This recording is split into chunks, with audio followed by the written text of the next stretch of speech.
Today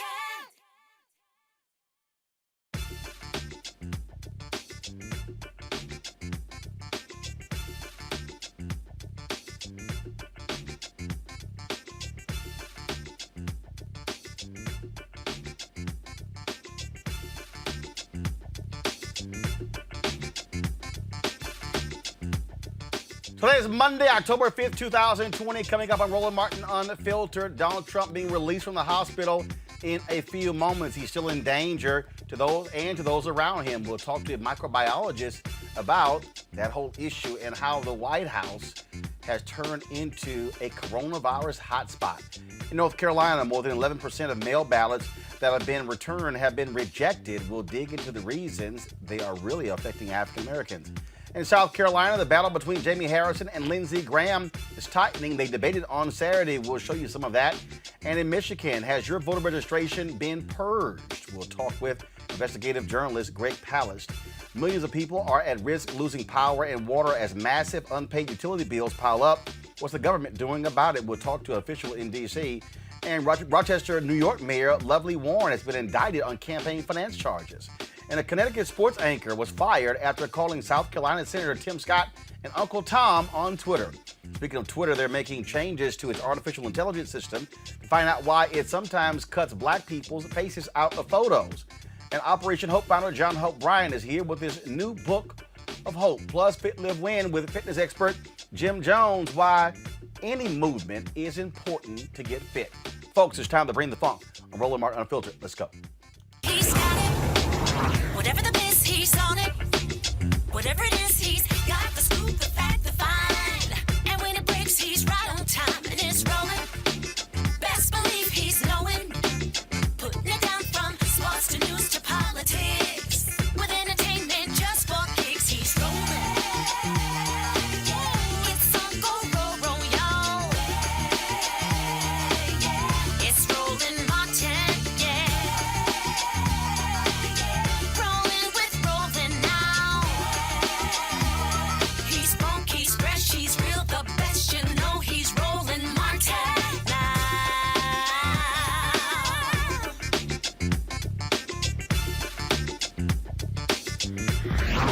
Martin.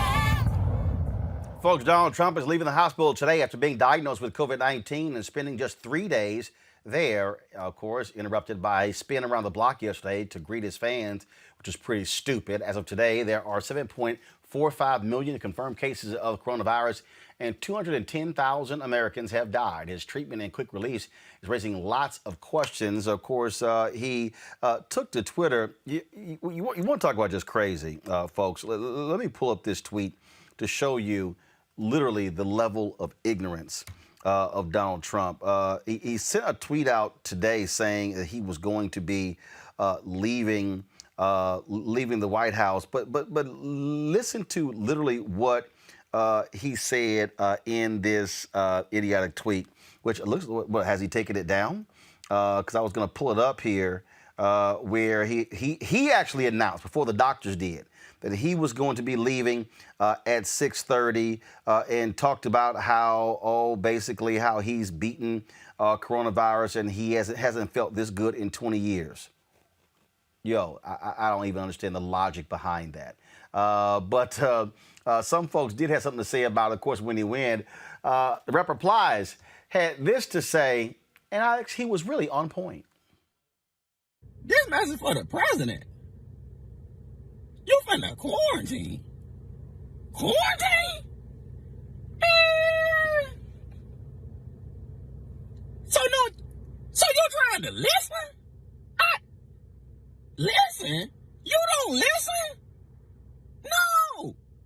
Don't come talking about this some CDC guidelines. You don't listen to CDC. Remember? CDC don't know what they talking about. I dare you disrespect mega land like that and start listening to directions. Y'all don't listen to no directions. Y'all is the directions, remember? You finna quarantine. You scared. You scared. Get out of here. Back in these streets. These people people want to rally tonight, man. And you in the bunker. Get out the bunker and get back out here in these streets.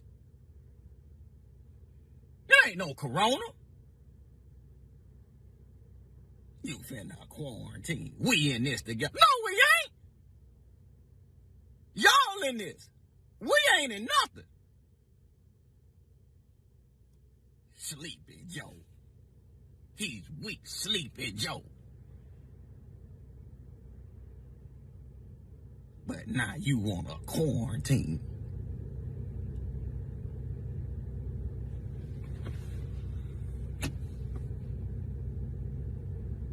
Get out here now. In these streets. Throw some more Get back on Air Force One. And I better not see no masks on you. You don't wear masks. Y'all don't wear masks. You want to quarantine. Oh, you tested positive for COVID. Ain't no COVID, bitch. Joining me now, Dr. Christy McDowell, a microbiologist and CEO and founder of Baby Scientists, Inc. Dr. McDowell, glad to have you on Roland Martin Unfiltered. We've had all these news conferences with his doctors not wanting to release some information.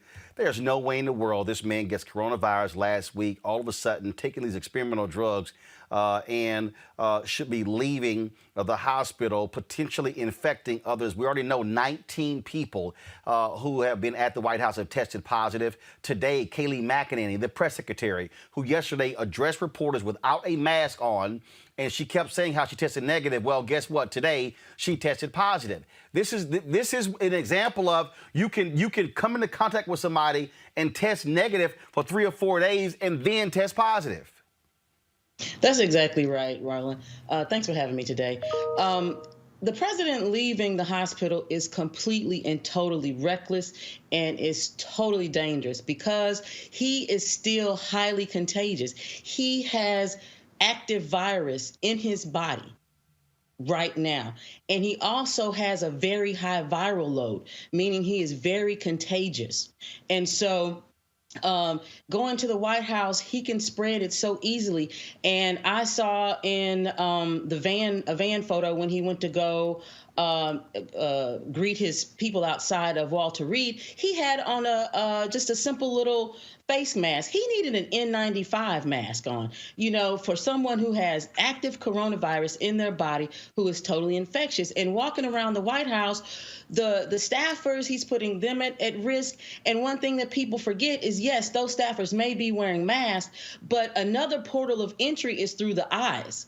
And so just because he may have a mask will not protect them from getting coronavirus if he is in the White House. Another thing that's important to remember is that the White House doesn't have the level of filtration that a hospital does. The hospital has the high-end HEPA filters that can filter out viral particles. The White House does not have that. And the CDC put back on their website today that to confirm that the virus is airborne, something that he and his administration and his followers want to deny. This virus, once it is in the air, can stay in the air for a matter of time, which is significant, before it will fall to the ground or disappear. So it's very reckless and dangerous for him to be going back to the White House because everyone is going to be at risk. This is, and the thing about it is, when you look at staff, these folks are going back home. Kellyanne Conway, she tested positive. Now her daughter is freaking out on TikTok saying, hell, she may have infected me. Yeah, that's true.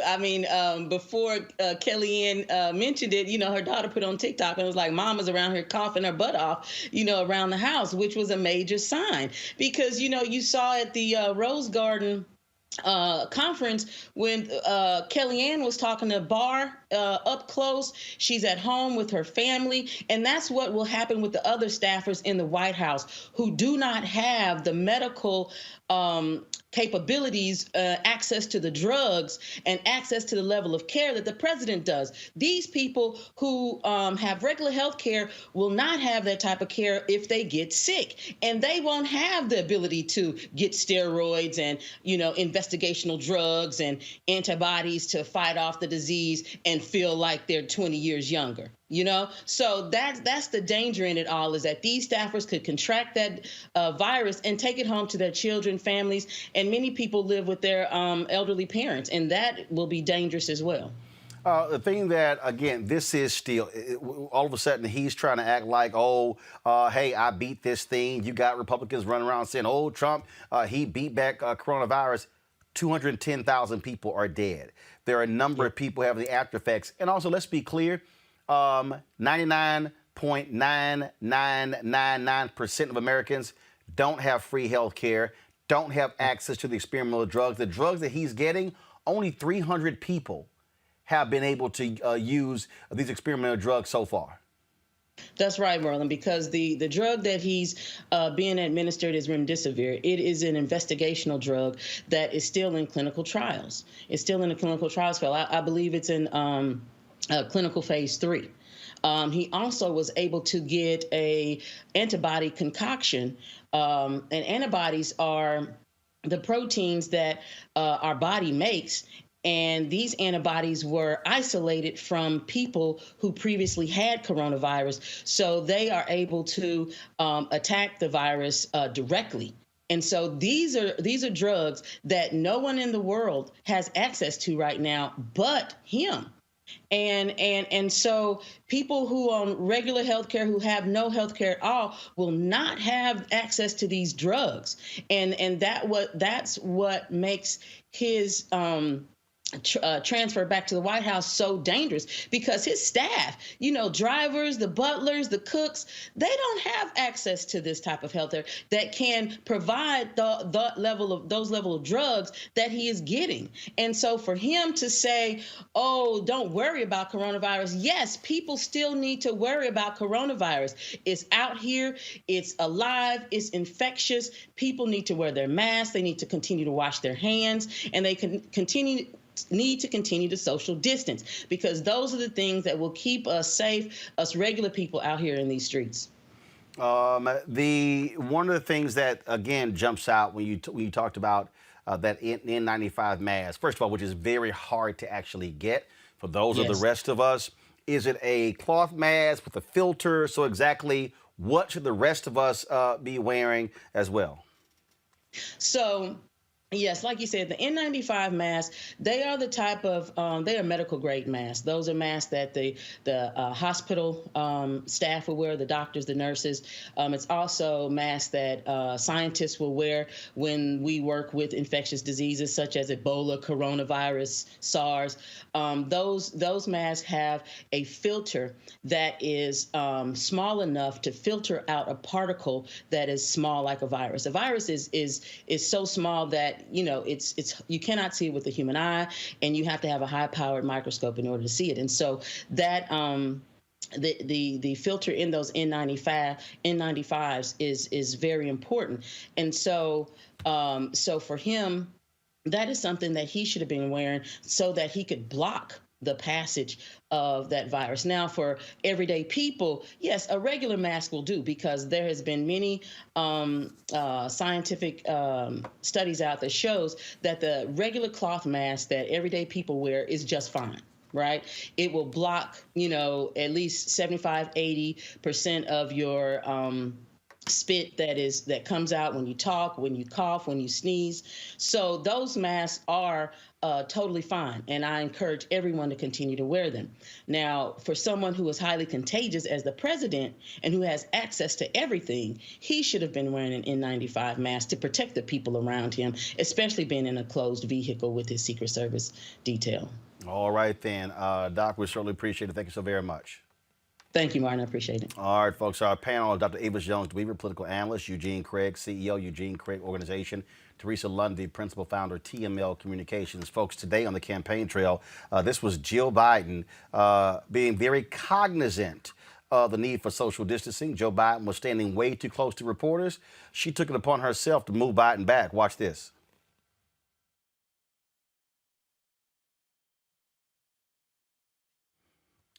So again, you see right there where she's like, yeah, you need to pull you back. Right, that's what should be happening. We also, of course, are seeing right now this back and forth, how the Trump people are basically making light of Senator Kamala Harris. You have folks who, first of all, they've agreed to move apparently the podiums 13 feet apart. The Biden people, excuse me, the Harris people are talking about potentially erecting a plexiglass barrier. This was the barrier that was in place on Saturday night. Jamie Harrison brought his own plexiglass barrier in his debate with Lindsey Graham. And then you have Katie Miller, who is a spokeswoman for the Trump campaign, basically making light of that. This is the same Katie Miller who's married to Stephen Miller, who actually got coronavirus earlier. And Teresa, the CDC recommends that if you're in the workplace, if you can, to erect such barriers. I agree. This is the time where we cannot take our lives lightly. Millions have died globally and thousands have died nationally. And I think, for when the president gets coronavirus and his team is getting coronavirus, I mean, essentially it looks like the only people that are safe are the vice president's team. So it looks like they'll be moving in the White House pretty soon. But I think we're all over. We're seeing a national attempt to, okay, you know what? Maybe we will start looking at CDC guidelines. Maybe we will start taking precautionary methods. But again, if your life matters to you, then you need to be taking the proper protocols, hand washing, temperature checks, PPE, if you have it. If you don't, go get it. And make sure you share it with a friend. But, I know right here locally, we just got finished opening up at 50% capacity for restaurants indoor. That's a huge risk. Like I am still opposed to doing that. I'm also just still doing takeout at this time and cooking more at home. But I think it's to each his own. People want to feel comfortable, but at the end of the day, you have to be safe. Absolutely. Bottom line here, Eugene, this is an idiot we're dealing with, an idiot who is all about attention seeking. He is so desperate for attention. That little drive-by yesterday was abysmal, putting those Secret Service agents at risk. He doesn't care. And so there's this whole deal now, the 6:30 deal. He's doing that to time it with the national broadcast outlets. He wants everybody covering him, getting out of the hospital. That's all this is. Yeah, look, that's all it is. It's a big show for him, right? At this point, all they're concerned about is the next 30 days of his election. His health be damned. The thing is this. Friday, when they his health be damned, and his staff and White House personnel's health be damned. Yeah, well, look, it comes down to power, right? It's hey, we can't have this guy laid up in Walter Reed and the world, watching and his poll numbers steadily dropping to the point where, Biden may rack up 400 electoral college votes because, now, Trump did his best to chase Corona. He finally caught Corona. As I posted over the weekend, I said my only regret is that the 210,000 people that have died from Corona, of no fault of their own, I wish they had the same level of access to health care that this guy had, that spent, part of his time spreading misinformation about Corona, part of his time using his actual power to help the spread, and then part of his time doing his best to chase it to finally catch it. Avis, what we're dealing with here is a psychopath. That's what his sister Mary Trump calls him. I trust nothing that his doctors say. They are not being honest and truthful to the American people. And frankly, when their lips are moving, they're lying.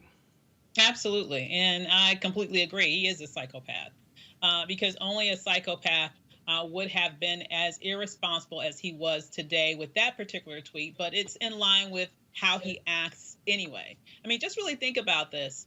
He literally received hundreds of thousands of dollars worth of medical care. When you're thinking about everything that happened from his flight over there to all of the time that he spent there to his flight back and everything, I am sure he had at least, over $100,000 worth of medical care. Yet we know he just paid $750 in taxes. And we know that this sort of stunt, because something isn't adding up here. Something isn't adding up here. The timeline of when he got it, or something's not adding up here. It's just not right. But he has been doing publicity stunts the entire time. All of those staged photos, now the staged exit, now to be as irresponsible as to, instead of talking about the importance of people being able to follow the guidelines and wear masks, he is in fact encouraging people not to. Put this in line with what he has done most recently. He's sidelined Fauci. He's even sidelined Bricks. And he's brought in someone as his main advisor who's not even an epidemiologist, but someone who is in fact in favor of herd immunity. What he is trying to do is he's trying to kill you. Basically, they have told you what they're doing. They have given up on coronavirus. They've just like, forget it. Every man, woman, and child for himself. And even though I'm going to have my privileged access to things that you will never get, including pretty much a smaller hospital-like status within the White House, you go ahead out there and do whatever you have to do, just as long as we can, quote unquote, get this economy back. I don't care. He doesn't care how many bodies he has to step over to do it.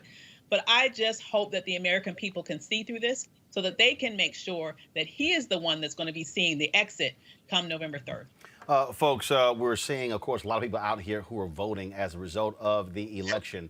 And what that is leading to is some issues in North Carolina. Of course, we're seeing the exact same thing take place where 11% of mail-in ballots that have been returned in North Carolina's Guilford County and Greensboro have been rejected. That's more than 6 times the statewide rejection rate. 20% of mail-in ballots returned by black voters in Guilford County have been rejected so far, compared to 7% of those returned by white voters. Joining us now is Tomas Lopez, Executive Director of Democracy North Carolina. Tomas, first of all, okay, they're being rejected. Are they notifying voters if they're being rejected, or do folks even know that their ballots are not being counted? Well, thanks for having me, Roland. And actually, you raise a really important point here. When we talk about voters who are having their ballots, you mentioned the term rejected.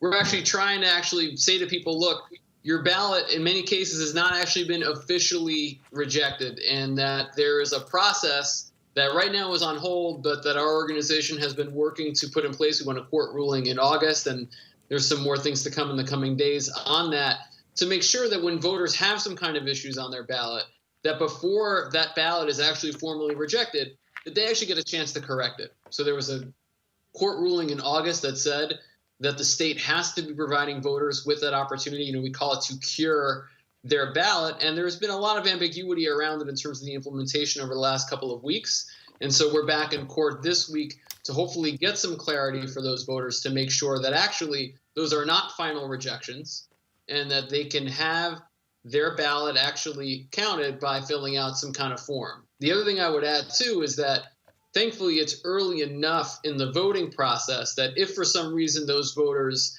ballots, they say, well, they are rejected, they don't count, I know that those voters are going to be given a chance to fill out a new ballot. And that's one of the things that is, frankly, part of the procedure that election officials need to be following. But there is a lot happening at this moment. And I want to both, sound one, the concern, that we're seeing around ballots not being counted, but two, some level of assurance that, we are supposed to have a cure process that is continued to be worked on, and hopefully sooner rather than later, we'll get clarity on what the final version of that will look like. So how are folks notified? I mean, so if there are issues with their ballot, then does someone call them? Is there an email? Is a letter go out? And then how long does that actually take? So what's that process? Because clearly North Carolina is a battleground state. You've got Roy Cooper on the ballot. You got for governor. You got Cal Cunningham, who was running obviously against Tom Tillis for the United States Senate. North Carolina could flip towards Joe Biden away from Donald Trump, just like Obama won in 2008. So North Carolina is a critical state because if you're Biden and you win North Carolina, that lessens the need to win Wisconsin, Michigan, or Pennsylvania.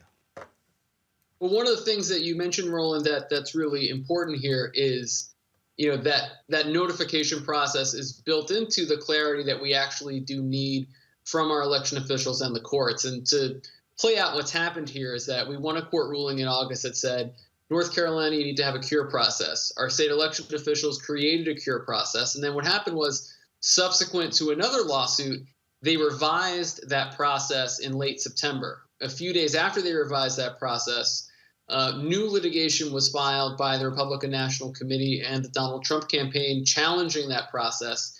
And so right now, the voters' ballots that would otherwise kind of go through the full procedure, and if they had some kind of deficiency about getting a phone call and or an email and or something in the mail, that's all on hold for a little while, hopefully not more than a few days. So I don't have an answer for you tonight about, hey, here is exactly how the process is going to work, except to say that we know there's going to be some scope for voters, at least some voters who have some issues with their ballots, to one, be notified that there is an issue, and two, given the opportunity for its account without having to go fill out a whole new ballot.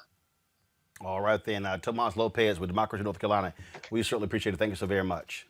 Absolutely. Thank you for having me. These are the kind of things that we are dealing with, folks. 28 days before Election Day.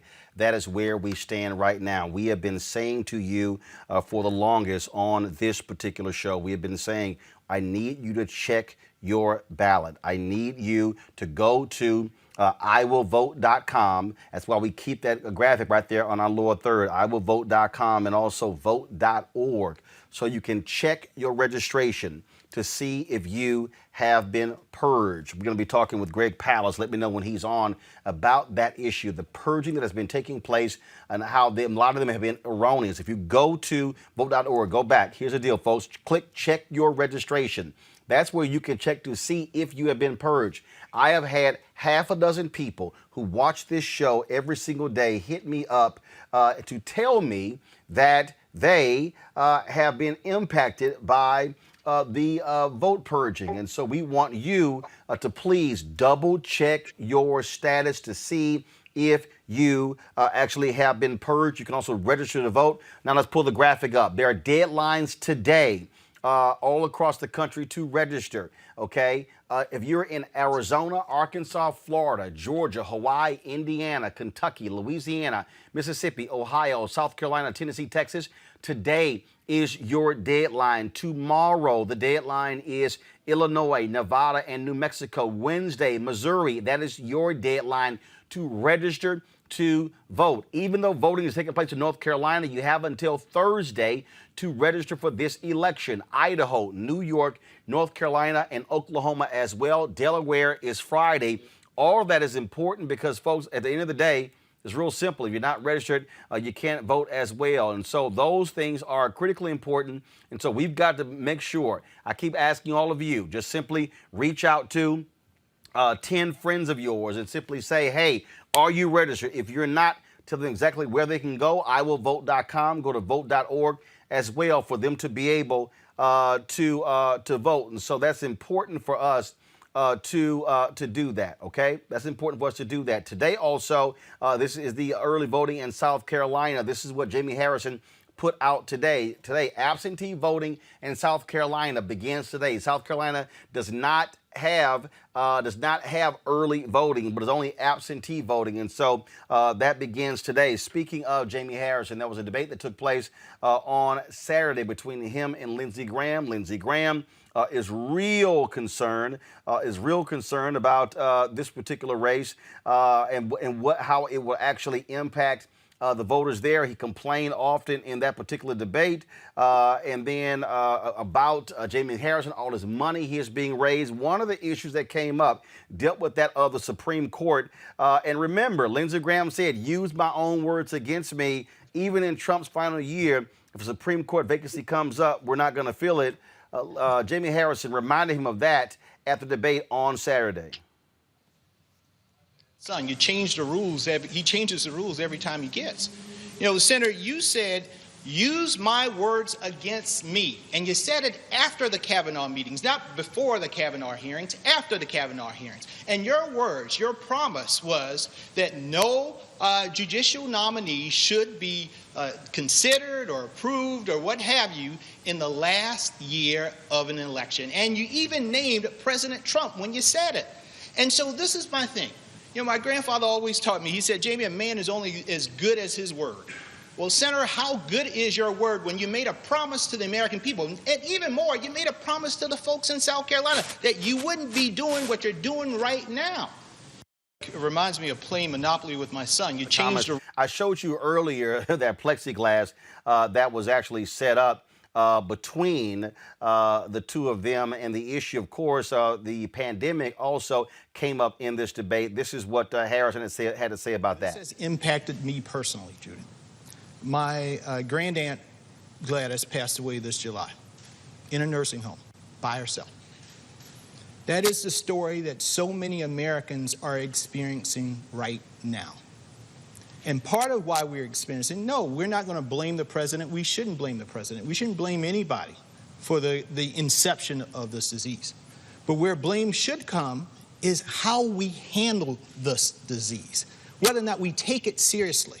You know, tonight I am taking it seriously. That's why I put this plexiglass up, because, you know, it's not just about me. It's about the people in my life that I have to take care of as well. My two boys, my wife, my grandmother. We need to make sure we are addressing the issue here in South Carolina. We have had 750,000 people unemployed here in South Carolina because of the COVID. We've had 3,000 people to die. We've had over 100,000 to be infected.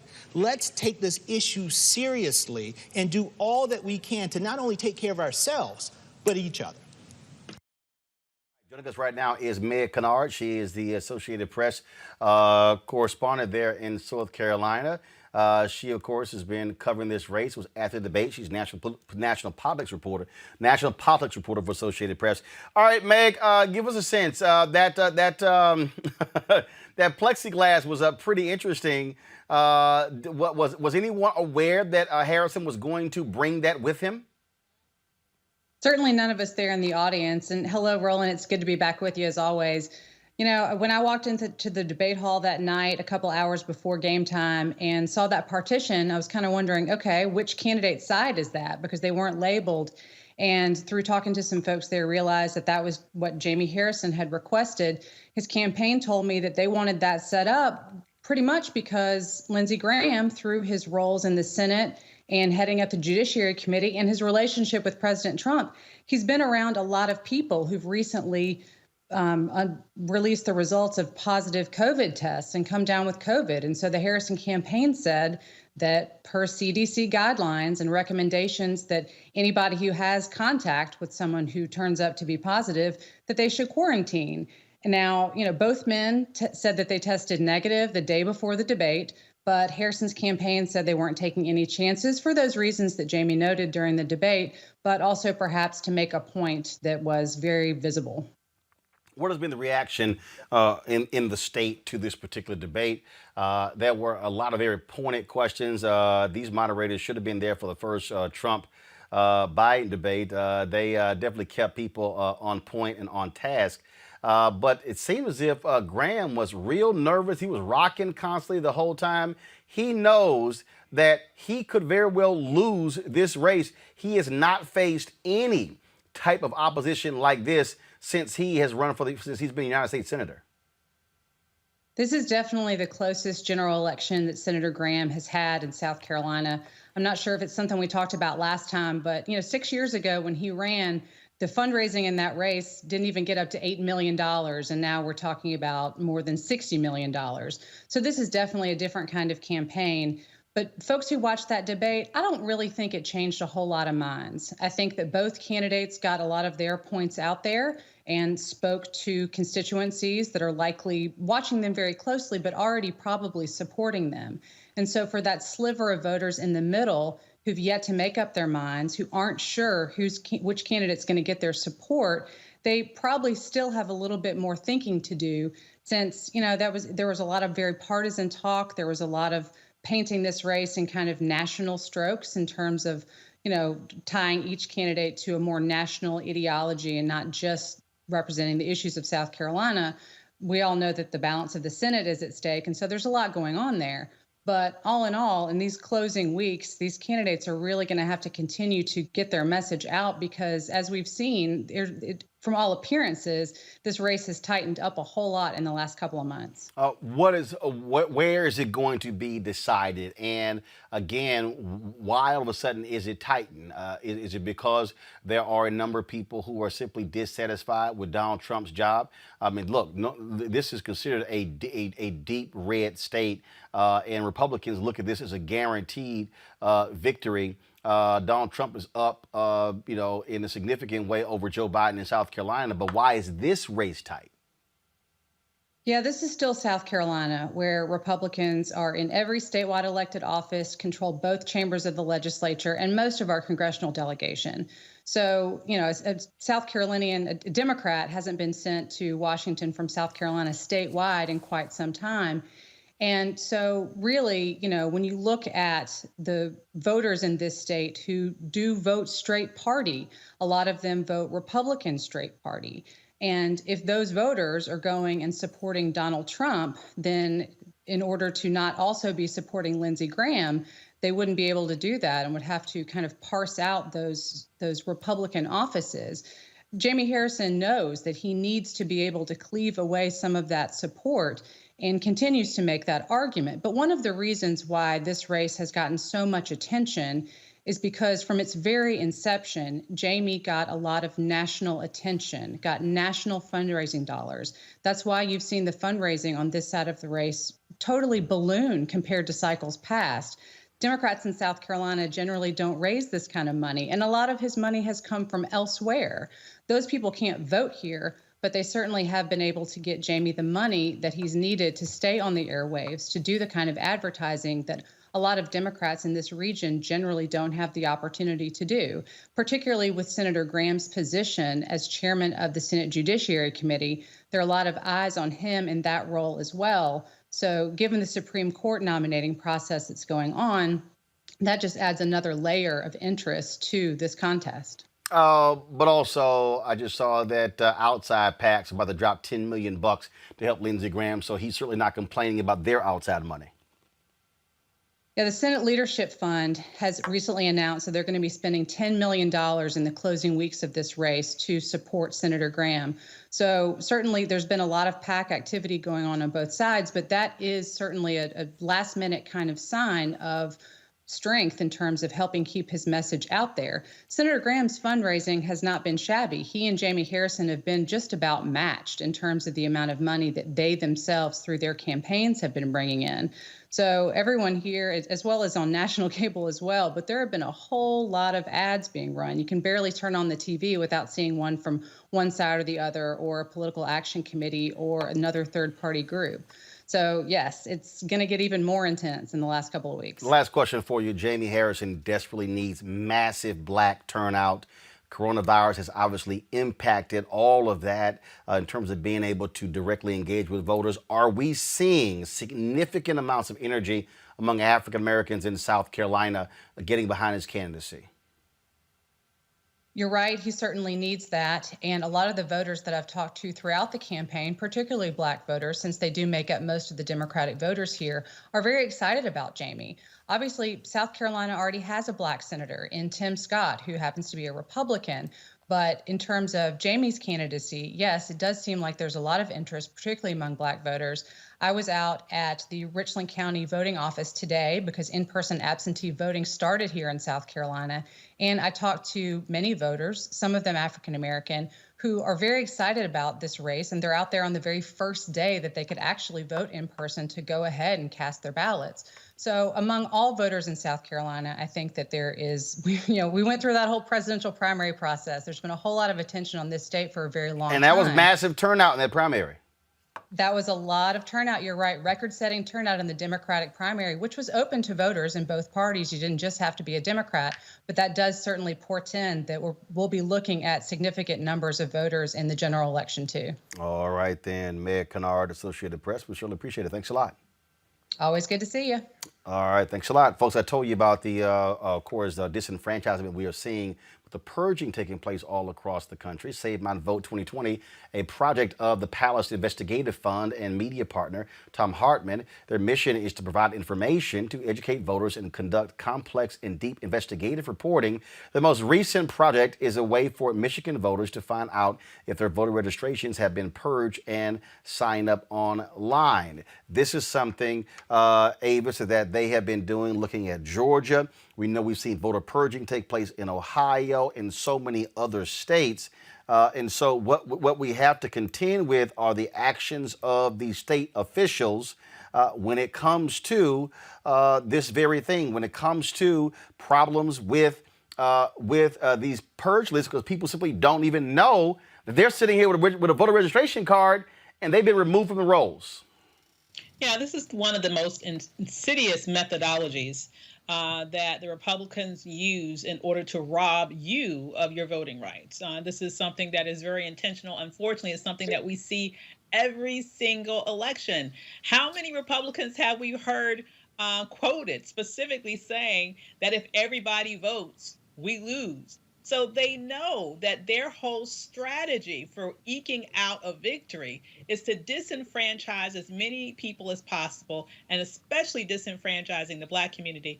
So it is absolutely imperative. It is absolutely imperative that people not get a false sense of security by looking at their voter registration card.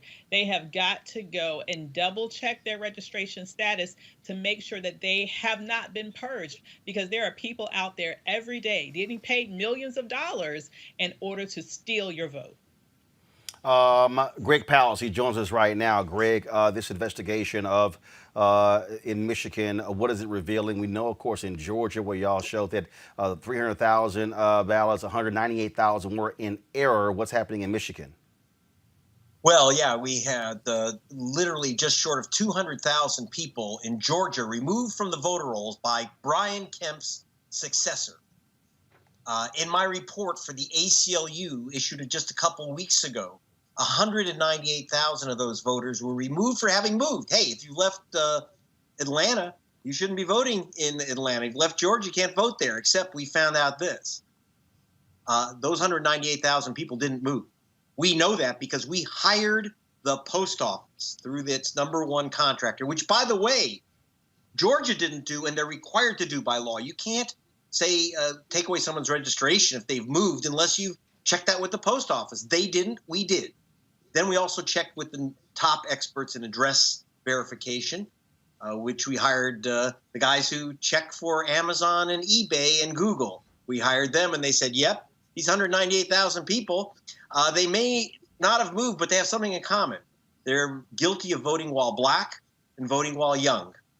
And we just put out yesterday, hosted at Leonardo DiCaprio's Instagram, was a 1-minute film to encourage people to check their registrations. And I don't care if you've been voting at the same place for 50 years, Roland.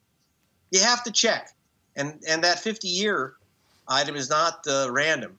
I was there in Atlanta when Martin Luther King's 92-year-old cousin was about to vote for her 50th year at the same voting station. I was there and I filmed her when she was thrown out of that voting station because they said she had moved. Roland, I went to the house that they said she had moved away from. She's living at that house with Martin Luther King's picture on the wall because he used to have Sunday dinner with them after church every Sunday. And so, look, I don't care how long you've been voting in one place. You check your registration, or you go to SaveMyVote2020.org and see if you're on a purge list, if you're on the list in Michigan, in Georgia, in North Carolina, or Wisconsin. Please, if your name's there, you better re-register. And in Georgia, it's today. That's it. You can register online today. Please do it. And so are we seeing any other states where they are actively purging people? Oh, yeah. So in about 30 states, you're seeing a just wipeout of young voters, African-American voters. Asian-American voters are also a new target. And we have so check yourself in Ohio. This is really important. Ohio is another day that closes out. I think it closes out today. So go online to the Secretary of State's website in Ohio, or just say vote.org is another place, vote.org. See if you're registered. and correct your address if you aren't if it's the wrong address, by the way. That's important. If you want to do a mail-in ballot, hey, listen, you can't mail it in if it ain't mailed out to you. If they've got your wrong address or you've been purged, you ain't getting it. We see in Wisconsin, a right-wing group is suing to remove, again, over 100,000 voters from the voter rolls. And if you go to gregpalast.com, you'll see our reports there for Wisconsin for Black Voters Matter Fund, which we did the investigation for. And we have a map showing the census tracts with the highest African-American concentration population in Milwaukee. And the voters that are being set up to be purged from the voter rolls, it's in court right now as we speak. And it's almost identical. The voters who are being wrongly, and I want to emphasize wrongly being removed from the voter rolls, and the Black population in Milwaukee. And in Madison, it's all University of Wisconsin students who are being removed by the thousands from the voter rolls or facing it in Madison. So it's, remember, Trump only won won Wisconsin by 22,000 votes. Do you know that they included in the people they said have moved in Milwaukee was Saquonna Taylor. Saquonna Taylor is a Milwaukee County supervisor. So I doubt if she moved out of Milwaukee, but they have her down as moving out of Milwaukee. But of course, she was guilty of attempting to vote while Black. Well, again, the Supreme Court has allowed this voter purging. That's one of the reasons why Republicans have been so aggressive at doing so. So, Greg, we certainly appreciate all the work that you've been doing, and we want to keep folks alert. Where should they go to double check again? What's the website? Okay, check your vote at vote.org, or see if you've been on the purge list. It's Save My Vote 2020. If that confuses you, just to go and see the film off of Leonardo DiCaprio's Instagram, and that will take you right to where you can check and re-register today. All right, Greg Palast, we certainly appreciate it. Thanks a lot. Eugene, Republicans again are about purge. They want to shrink the electorate in order to help them win. Look, if you can't beat them, cut them in half. And that's what Republicans are doing, right? When voters turn out and vote, more times than not, Republicans are not going to win because Republicans aren't courting the next generation of voters. They aren't courting Gen Z voters. They aren't courting Black voters. They aren't courting brown voters. They aren't even courting women voters, and women have the right to vote for 100 years now, right? And so what you see is that in a lot of these close places, a lot of these close states, these close U.S. Senate races, these close House races, they're doing their best to chop up the voting population to save seats and to save power. But, you can, the only way you can defeat that is with overwhelming massive turnout. As to what Teresa, but again, though, the issue that you're dealing with is, you look at the poll numbers that are out there, but it also comes down to enthusiasm on all sides. And so the question is, for Black men, are they going to be as enthusiastic voting for Joe Biden over Donald Trump? Trump is looking at polling anywhere, trying to get upwards of 20% of Black men. And also in terms of, are you going to be able to get out young people? COVID changes everything as well. Because people are like, man, do I vote in person? Do I vote by mail? Is my mail ballot going to count? So it's a lot of stuff that's really going on here. I think coming down towards the last days of enthusiasm, we have been seeing the enthusiasm rise, especially on the social, the digital, text messaging, email blasts. A lot of those platforms have been increased due to, one, the coronavirus, but two, I think a lot of people are starting to have these conversations, especially when we're looking at the numbers for the pandemic and what lives have been lost during the pandemic, and then starting to look at local and state resources and seeing that they're limited or not even being funded. I think people are waking up and understanding that the time is absolutely now, that these 28 days, we are going to be checking to see if we're on the registration polls. Are we getting purged? And where is our polling locations?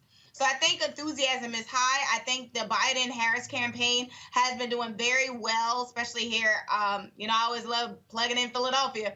But in Philadelphia, they have been hiring massively, even through all the controversy of them saying that there was Trump poll workers there.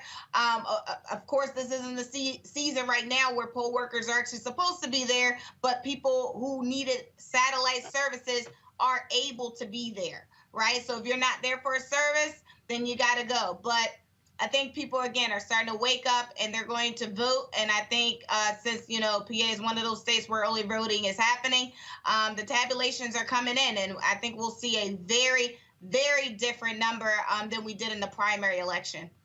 Again, Avis, we have to be just constantly vigilant. And we just got to keep, I just think, just nailing it over and over again so people understand what is going on here. The Trump people will do whatever necessary to cheat to win this election. They are already planning their next steps. Absolutely. I mean, they got in by cheating. They're going to look to stay in by cheating. I mean, in many ways. And so they will do whatever it is that is necessary in order to hold on to power. We need to understand that this is not a playing field that's even. It's not one where we're going to have both sides who are trying to play by the rules. Trump will do anything. And so how do you counteract that? You have to counteract that by being vigilant, by going back and double checking, making sure that you are in fact registered.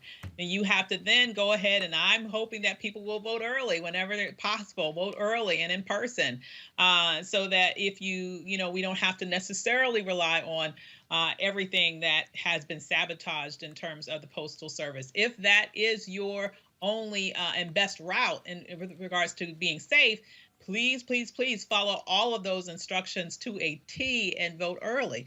We just can't afford to make any mistakes, and we have to make sure that we overperform when it comes to turnout, because we know whatever happens on Election Day, this fool is probably going to try to claim victory. We cannot even make it close. Again, I mean, that is, we're seeing all of these things show up in this particular election. I got to go to a break, folks. When we come back. The Biden campaign, they are pushing out celebrity endorsements. Of course, we're going to show you Frankie Beverly, who dropped the video for them, also the OJs, and then also some other folks who they are trying to use to drive out the black vote for this election. We'll be back on Roland Martin Unfiltered. You want to support Roland Martin Unfiltered? Be sure to join our Bring the Funk fan club. Every dollar that you give to us supports our daily digital show. There's only one daily digital show out here that keeps it black and keep it real as Roland Martin Unfiltered. Support the Roland Martin Unfiltered daily digital show by going to RolandMartinUnfiltered.com. Our goal is to get 20,000 of our fans contributing $50 each for the whole year. You can make this possible. RolandMartinUnfiltered.com. What's up? This your boy Wyclef Jean. You got one vote. Use it. Hi, I'm Teresa Griffin. Hi, my name is LaToya Luckett, and you're watching Roland Martin Unfiltered.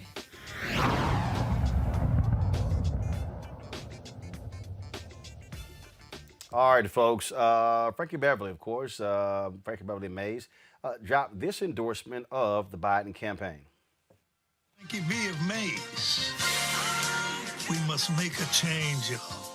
I'm endorsing the Biden-Harris ticket for president and vice president. When I wrote the song We Are One, it was during a time that a peace movement was happening in this great country. The Biden-Harris team understands what We Are One means. All right, folks, video there froze, and so I just want to go ahead and just recalibrate that so you can actually see it. And then, so in addition to him, the OJs, they also dropped one of their songs, and of course, supporting Joe Biden. So let's play the Frankie video again. We must make a change, y'all. I'm endorsing the Biden-Harris ticket for president and vice president. When I wrote the song We Are One, it was during a time that a peace movement was happening in this great country. The Biden-Harris team understands what We Are One means. They are a team of integrity and morals. Biden and Harris can bring our country together. That's why I'm voting for Team Biden and Harris. I need you all to get out and vote.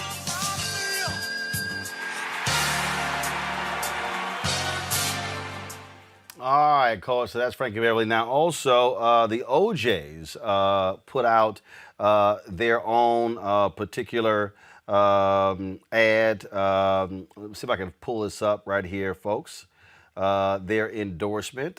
We thought that was pretty interesting. Of course, y'all remember we also had the Whispers on. They also were pushing Biden and Harris as well. And so this right here, let me see if I can go full screen, folks. Hold on one second. I'm going to play for you this video here of the OJs. Let's see here if I can go ahead and get it. Full screen for a moment here. You know what? Let's just go ahead and play it right here.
Interesting, Teresa. There's some folks who say, well, this is pandering. But here's the deal. First of all, the Biden campaign announced today they're going to be dropping ads in battleground states featuring Monica, Ludacris, Jermaine Dupri, and Jeezy as well. I talked about Plies, because videos that he's been putting out. But here's what's interesting. Republicans put out country music acts. They put out Lee Greenwood, Ted Nugent, and others. So this idea that this is somehow like Oh my goodness, you can go back to the 1960s. Frank Sinatra and others who did ads for John F. Kennedy. This is nothing new. We put an entertainer in the White House. I mean, not all of us here on this panel, but those who voted in 2016 essentially put an entertainer in the White House. What do I mean by that? He was a celebrity. These folks are celebrities given their talents and their gifts, and they are entertaining and engaging the public in their own way that they know how to do. We are all quarantined. No one's on set. They are social distance on their computers or laptops, and they're using their live stream, and they are making sure people understand that it is an important time in our country that we need to go out and vote, and they are doing it in a great way. They are doing it in a fun way, and I think we just need to encourage more artists, more local, more national, more international artists, because again, this election season has not only shown the importance, it has shown the resilience of every American and every person who has lost a loved one and who knows how great this country is. So I think it's just great. Well, here's what I find to be interesting, Avis. Celebrities, they get to vote too. So there's a notion that somehow folks should not be involved in the campaigns. As Teresa said, that's what these fools voted for in 2016. Absolutely, and as you mentioned, celebrities want to they can vote, and oftentimes they want to support the candidate that they're excited about. You know, the thing that really gets me, though, I'm not sure exactly the comments that you're referring to, but I have seen comments similar to this using that word pandering just about everything. It's like nothing, everything is pandering, and then they'll say we want to talk about issues, and I'm like, have you ever heard of Google? Because 2.5 seconds on Google, you could look up the Lift Every Voice platform by the Biden campaign. Oh yeah. Oh, I've had people say, "Oh my goodness, Biden hasn't put a black plan out." It's right there. It's right there. It's right there. So it really annoys me when people see something like this and they're saying, "Oh, this is pandering. I want to talk policy." It shows me how little you really care about policy. Because if you would have cared about policy, you would already know that what you're asking for already exists. Well, also, Eugene, if you cared about policy, Donald Trump wouldn't be in the White House. If he actually cared about policy, upwards of 20% of black men wouldn't be thinking about voting for Donald Trump. Well, it's never been about policy. As a political consultant, you're going to move more people with emotion, more people with culture, more people with things they relate to than you will with policy. It almost very rarely comes down to policy. What you see from Donald Trump has nothing to do with policy. It has everything to do with cultural white grievance politics. And that's what moves people. I mean, culture will always precede the political. And while there will always be an educated base or a portion of a base that will vote strictly based on policy. Most people are voting based off of, hey, do I like this person or not? That's the very first thing they're voting on. If I like this person or not, before they know what an ounce of policy they support or present. And then from there, it becomes, okay, how many times do I connect with this person? How many levels do I connect with this person? And those other levels are always going to top policy. So when people say, what is the policy? They're literally just looking for a BS out. Because more times than not, they just don't like the person, and they're using policy as an excuse. I mean, to be honest with you, most people, if you go back to the primaries, folk that like Bernie Sanders over Elizabeth Warren, or Tulsi over Warren, or Tulsi over Sanders, couldn't really tell you why on the policy level. It's just that I just like this person. Yep. We saw it with people to judge. Yep. A lot of people don't even look at the policy. It's all about who they particularly like. All right, folks. Our next guest is somebody who we like very much. She's a singer, songwriter, and has a new song out called Freedom. That is something that, of course, black folks, a word we're quite familiar with, something we've been demanding for a very long time. Let's check this out.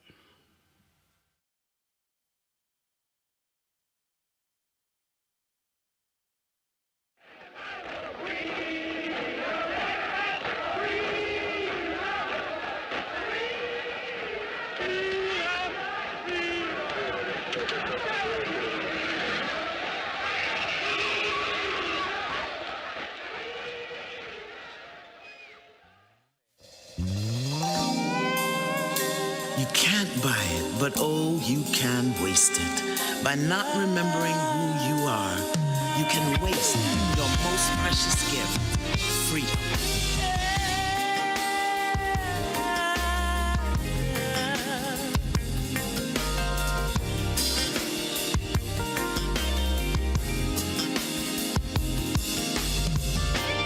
Chronicle is rich, it runs deeper than the ocean. So please don't forget, it's our history and our legacy. We are more than just a slave ship coming to America. And we owe it all to those who have lived and died so that we could be more.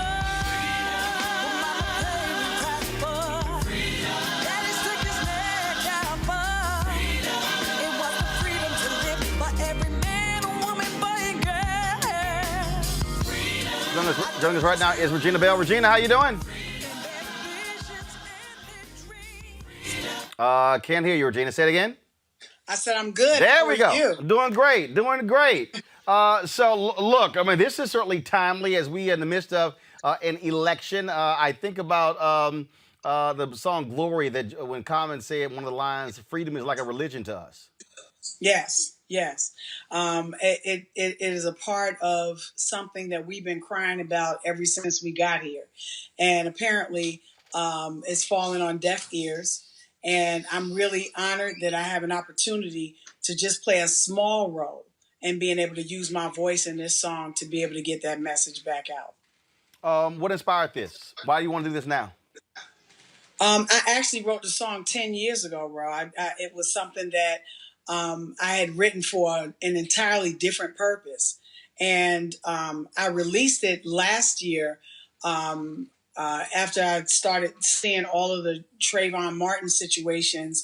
And I said, you know what? I'm going to use my own money because my writing partner wanted to get with a record company. And I was like, nah, we ain't got time for all of that. I'm going to use my cash and I'm going to put this song out. And so we put it out. But then here recently, it got picked up again because of everything that we're seeing right now. So, I hate that it's, kind of prophetic, but it's not really prophetic because it's been consistently going on. We just have camera phones. What do you make of, we were talking about a little bit earlier, the people who say celebrities should just shut up and not be involved in politics. They shouldn't be endorsing folks. We don't want to hear from them. What do you say to the folks who say that? I basically say that if you have an opportunity to voice your opinion and to say what you think in terms of what people, in terms of what you want, who you want to endorse, then why would you take that right from me? This, of course, is a critical election, and there are people who, and I've heard enough people who say, look, my vote means nothing. I don't see anything changing, so why should I even waste my time? What do you say to those folks who have that opinion? I was at a rally on Saturday in Birmingham, Alabama, and I said that statement makes me so crazy. It makes me so angry because as African Americans especially, I think everybody should vote, but I think for African Americans, it's not only that we have a right and responsibility to those who have paid so many dues, have sacrificed their lives and done so many different things for us to be able to have this precious right to be able to walk up and cast our ballot. It reminds me of that statement where my mother said, girl, if you don't get my face, I'm going to slap you in the yesterday. So it makes me, it incenses me because we have a responsibility. And to me, when you make that statement, you're negating that responsibility. You certainly have a unique vote shirt on there. That is so the V is in blood? Yep. And it's signifying, like I said, some of my foremothers and forefathers and my village family who sacrificed their lives, their very lives, being beaten and just even the humiliation, having to guess the number of bubbles in a bar of soap or the number of jelly beans in a jar or reciting the Constitution. I mean, these are things that they had to do that I could just walk up and present my license now and just cast my ballot. That certainly obviously is a huge difference. Supposed to ask him, where'd you get the shirt from? No, I people. had it made, actually. You had it made? Yes, I had it made. It was an idea I came up with, and I said, I asked a friend of mine who goes to our church, James Thomas, Knowledge Designs. I asked him to design it for me, and within a day, I had the shirt. Oh, okay, so people are asking, where can they get it? KnowledgeDesigns.com. Huh? KnowledgeDesigns.com. KnowledgeDesigns.com. All right, Yeah. so y'all folks, y'all bugging me talking about where can we get that? Where can we get that Regina Bell shirt, that vote shirt? Look, just let y'all know. Let y'all know. So the one of the things that I think when we talk about when we talk about freedom, that people have to understand is that if you understand our history, we have been in this constant pursuit of it. I often say that if you look at 16, it looks like we lost. We're going to reconnect there, so we're going to get you back there for a second. We lost your signal there. One of the things that I am constantly saying, Regina, is that what I want people to understand is that 351 years, you talk about 1619, going through Jim Crow, going through all of that, and then of course, then you take, first of all, 1619, 1865, then you got 1865 to 1877 Reconstruction, then of course you got the Great Compromise of 1877, which goes from then to really through King's assassination in 1960 to 1970. That the reality is, and we as African Americans have only been technically fully free Americans for 50 years. Technically, because when you still look at police brutality, when you look at lawsuits, when you look at all of those different things along those lines, it puts it into context. We're trying to get Regina Bell back. Teresa, it puts it into context when we talk about our freedom, because when there are those who somehow think that we're all on the same page. No, we're not. We are still dealing with the reality that we are not fully free Americans. Bondage did not levy up after 50 years. It is still going on today. Anytime when we can have the type of rhetoric, when we can have our public officials calling the media untrue and unreal and irrelevant, anytime when we have the injustices of Breonna Taylor, the injustices of Trayvon Martin, and the list and the hashtags go on, we can see that we are still in bondage, where we still have to fight for equal pay, when we still have to fight for gun lobbying issues. There's just so many issues happening here in this country. It doesn't really show on people as a whole. It shows on a particular injustice that happens to Black people and people of color, but more so African Americans throughout history. And it has been going on for generation after generation. And I think part of it, where it stems from, is that this is a traditional mindset that is happening with some of these people that are in positions of power. And that's why we're seeing more leadership, more next generation or Generation Y, more of these young advocacy groups, more Candace Owens and the likes are standing up and saying, listen, the time is now to actually do something different. We're starting to hear more people doing podcasts and other forums in order to express themselves, because we are seeing that the divide is still here and the gap is still made. And the only way to do it is to vote. Regina Bell is back. Regina, the point I was making is that really we've only been technically fully free for 50 years. And so African Americans, here we are, we're still fighting against voter suppression, still fighting police brutality. We still are battling to be fully free Americans to achieve that idea of freedom. Right. I agree wholeheartedly. I think, and the issue is, so when you say stuff like, my vote doesn't count, what do you mean your vote doesn't count? Everybody's vote counts. You have to look at it. One of the deacons at our church says something. He said, one raindrop doesn't do very much. He said, but that raindrop in part of a flood can wipe out a whole society, can wipe out a whole community. So, and that's the way I look at this. We need the flood, but the flood has to start with the raindrop, right? Absolutely. All right, Regina Bell. Again, the song is called Freedom. We certainly appreciate it. I take it people can download it all from everywhere? Yes, from every digital platform that you have, you can get it. All right, then. Well, we certainly appreciate it. And give us the site again, because I want to make sure you were spelling it right, too, because I went to it and it was not. So, knowledgedesigns.com? Uh-huh. All right. So, I need you to double check that because I went to it and it was don't think it was active. So okay, let me check that and I will hit you back. Yes, do that. So text me back so I can give it to our audience. Okay. Folks definitely want one of those shirts. Okay. All right, Regina Bell, I appreciate it. Thanks a lot.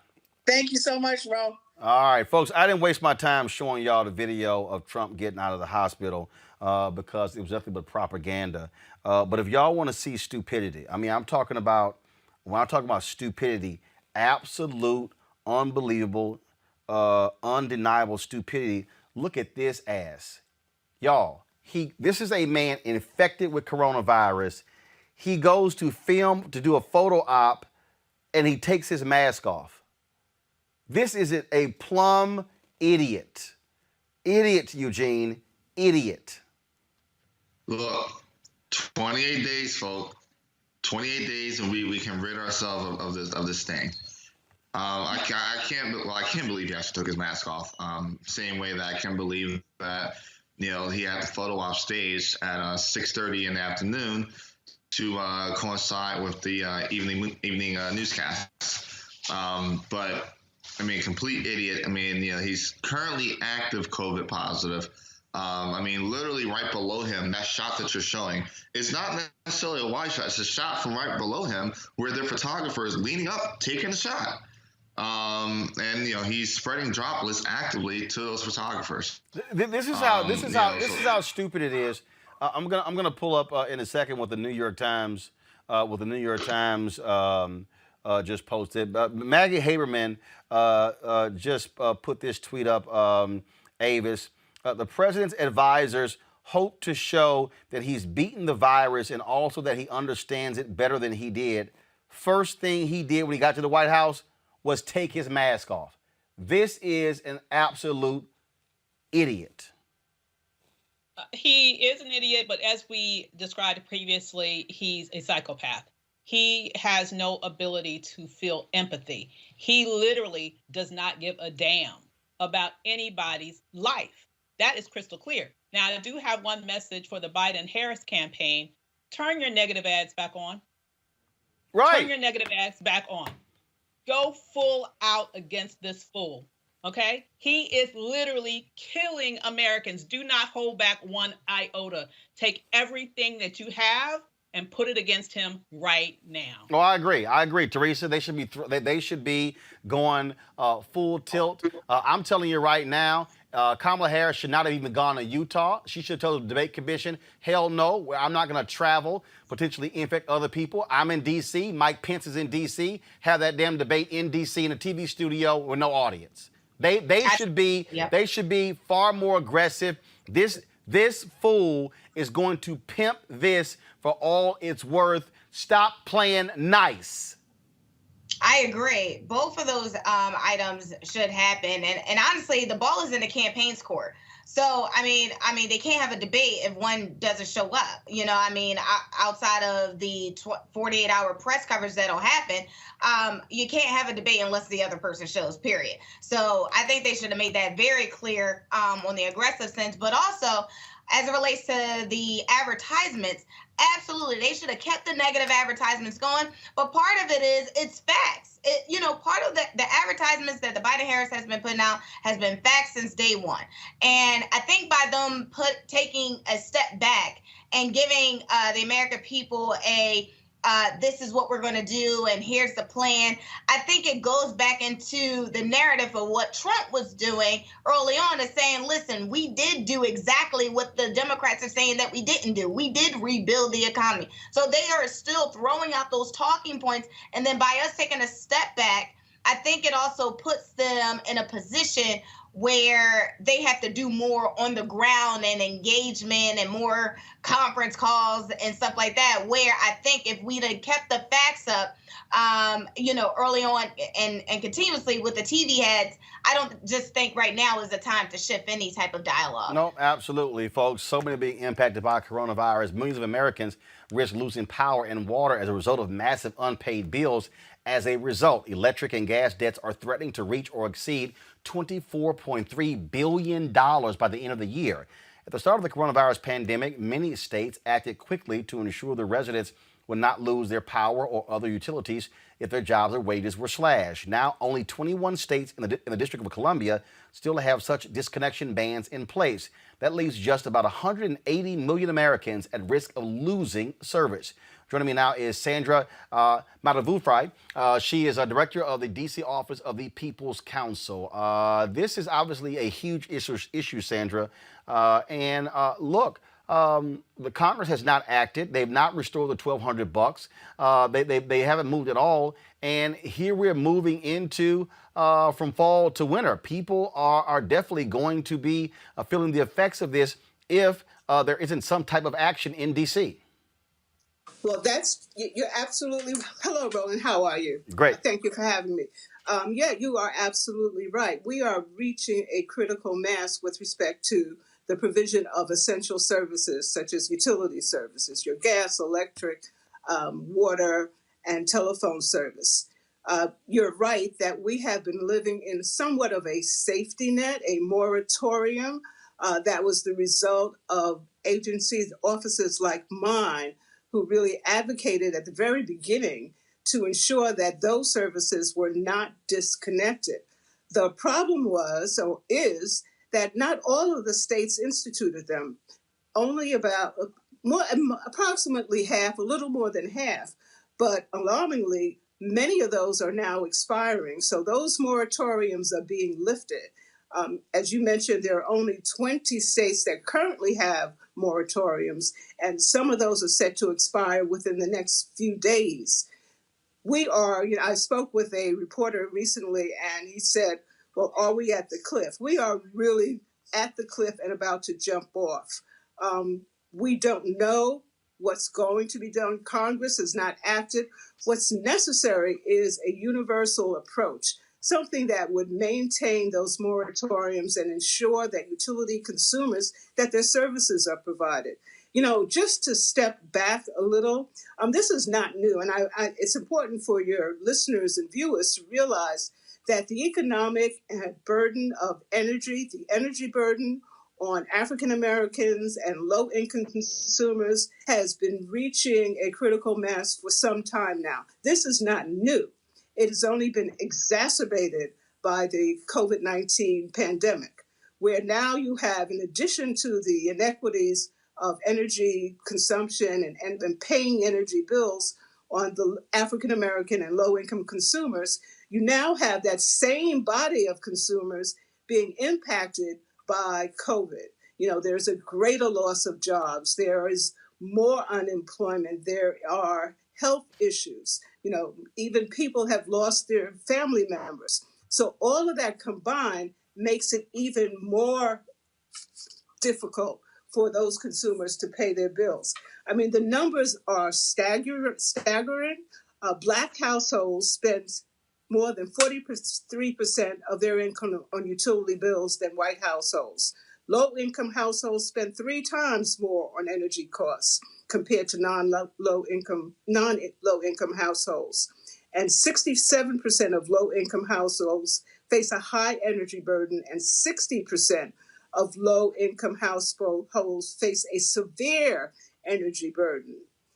This has got to be the only way of really getting something done, is to have a national approach to it, to make certain that it goes beyond the safety net, which will, clearly all of the moratoriums will ultimately expire. We need to do something to make certain that utility consumers, low-income consumers, African American consumers don't bear or continue to bear a disproportionate amount of the cost. So what happens? So if Congress doesn't act, then what happens? Well, what we've done, I mean, many of the state offices, consumer advocate offices, enlightened public officials, um, regulators, we have, come together with campaigns. One, my office in particular, we have petitioned our utility commission, the DC Public Service Commission, to initiate a stakeholder group where there would be a collection of consumer advocates, the utilities, the regulators to come together with really, different plans that would take into account the long-term impact of COVID, the long-term impact of the energy burden, the disproportionate energy burden on African Americans and low-income consumers. And there are all sorts of programs and policies that can be instituted. And the value of that is doing it on a collaborative basis so that you can, the brightest of the bright can come together and see, what can be done. And, what's important also is to make certain that we have the voice of the community. Community members are frequently left out of the dialogue. And, that's one of the that's part of my mission as a People's Council, to make certain that they have a voice and bringing them to the table. We can hear, what the problems are and then come up with concrete solutions. Specifically in DC, we do have the moratorium. The mayor has extended it until December 30th of this year. We also, my office, the Public Service Commission, the Department of Energy, and have embarked upon a We're Here to Help campaign to ensure that consumers have the access to to programs, energy efficiency programs, and payment programs. One of the other parts of this is that the moratoriums were absolutely necessary. The safety net is absolutely necessary. But what has happened is that the arrearage levels have gone up, which means that those consumers who did not pay their bills during this period, once those moratoriums are lifted, those bills, they're going to have bill shock. And that's one of the parts of the campaign that we engaged in, was to ensure that we're telling people, pay your bills if you can, whatever you can contribute. But well. First of all, again, we certainly hope Congress is going to act and do something. But we need some leadership on Capitol Hill. But they probably won't do anything before the election. But they'll find time to rush through a Supreme Court nominee. Sandra, we certainly appreciate it. Hopefully, people will follow the lead of D.C., these other states, and help those who are most in need, who've been impacted by coronavirus. But we appreciate it. Thanks a lot. Thank you. Thank you very much. All right, then. Final comments. I'll go to you, Avis. Look, this is how everyday people are being impacted by coronavirus, and political leaders aren't doing jack, and all Trump is doing is photo ops. Can't hear you. I'm sorry. There we go. Bad. I want to make sure that my mom's dog didn't make his own appearance on Roland Martin Unfiltered. The only thing that the leadership in Washington right now is really concerned with, specifically the leadership in the Senate, is trying to push through their recommendation in terms of the Supreme Court. We know that Mitch McConnell does not care about passing any legislation that really meet the needs of people who are hurting right now. It's not a priority. So if that's not a priority for him, we need to make sure that come November, their re-election to the Senate is not a priority for us. Eugene. I agree 100% with Davis that, look, their only goal right now is to maintain power. And not even with an end game or with an agenda, just for power's sake. It's the reason we aren't going to see a COVID package before the election. It's the reason that, some of the states aren't taking the same action that Maryland or DC is taking in protecting consumers from, public utilities that are already out of control. And look, the only way to properly check them is to provide term limits via election. Lindsey Graham said it best: "You don't like me, you can limit my term on election day." And I think that's about time what happens. Teresa. 2020 is the year of clarity. I think has been an eye opener for every American to do their just due, which is to take notes of who's doing what and who's not doing what and who's not saying anything. What bills that are sitting in the Senate that can impact your lives and our lives of our family members, and those who have died under whose watch and why it happened so soon. So I think it is an opportunity for everybody to vote and vote responsibly. All right, then. Avis, Eugene, Teresa, I really appreciate it. Thank you so very much. All right, folks, coming up next, the Roland Martin Unfiltered, Fit, Live, Win. We'll talk about why all movement is important when it comes to you getting your health in check. And also, Operation Hope founder John Hope Bryant talks about his new book, Speaking Truth to Power, when it comes to Black folks and building wealth. That is next on Roland Martin Unfiltered. We could get Lil Wayne, Drake, the Migos, Cardi B, Beyonce, Jay-Z, Kanye. We got to get every person that they listening to say something informational and positive about voting, because they not listening to the average just vote. We gotta have to do some skits about why and what happens when you don't vote. When you don't vote, then you have no community. You're like, hey, they changed Dowling Street to Emancipation. I don't want that.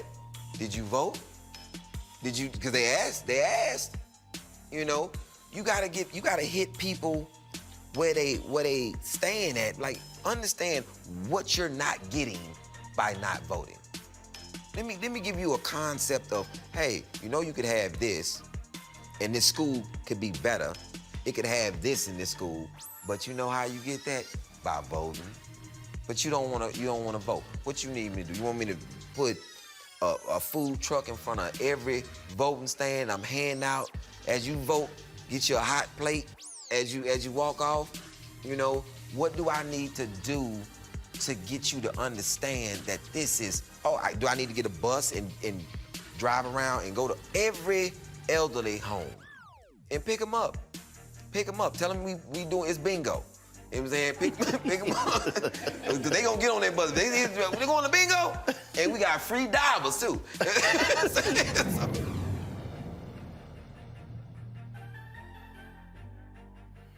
So at the top of the show, I played for you a video by Plies, and on that note that Ali Sadiq was talking about voting, this is a video that Plies put out that actually speaks to that, and let's see if you agree. This is something I've been trying to figure out the answer to. We live in a country, 300 and some million people, and the majority don't feel that people who are incarcerated should be able to participate in our democracy. They shouldn't have the right to vote because they're incarcerated. Voting ain't a privilege. The system tries to make us believe that voting is a privilege. It's like in the education in this country. That ain't deemed as being a privilege. I can have been and went to jail, and I still have the right to get an education in this country. So why is it, I think besides 2 states, Vermont and Maine, that they're able to participate in an election, but the other 48 states in this country, people who are incarcerated can't participate in our election? And this is the problem that I got with it. You're saying they're not good enough citizens to participate in our election only because you know the power of the vote. But you're saying they're good enough citizens to still pay this country taxes. You're saying they still good enough citizens to provide this country with free labor. You're saying they still good enough citizens to pay child support. So how is it that you act like voting is a privilege, and now they do something wrong and you say, we're taking your voting rights away from you? And how is it that the majority don't see this as being un-American? I don't understand that for the life of me. How are these people not good enough to participate in our democracy and to cast their vote? They're gonna, some of them, most of them may get out of jail next month, next week, next year. They still have to live in a society that they should be able to have their voice heard based on the rules and regulations they still gonna have to abide by. So how they're not good enough to participate in our democracy, but they still good enough to pay you taxes? Somebody please explain that to me. You know what? Before I go to my next guest, I just want to say a couple of words because I spoke earlier about some issues that people have with celebrities and them voicing their opinion. And somebody put on YouTube, Plies, really? Please tell me what he just said that others on this show have not said. Please tell me what he just laid out, what was so bad about that. He has 8.1 million Instagram followers. Plies does. I'm good with that. I'm not jealous of it at all. But just understand, I got 552,000. He's got 8.1 million. He's got 941,800 Twitter followers. YouTube channel, same thing. He's got 1.13 million. So that means between YouTube, Instagram, and Twitter, Plies has in excess of 10 million followers. Why in the hell am I going to get caught up in why he doing a video in his car? Why does he sound like that? What's wrong with his high-pitched voice?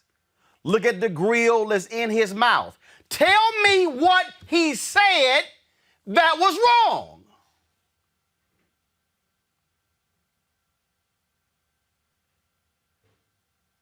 How can we demand that LeBron and KD and Steph Curry and athletes and entertainers, how can we demand that they care about politics and the news and issues and the election, and then we're so arrogant that we then thought, well, you know, they don't look right, they don't sound right, I don't know why we showing that. He is reaching a group of people who don't watch this show.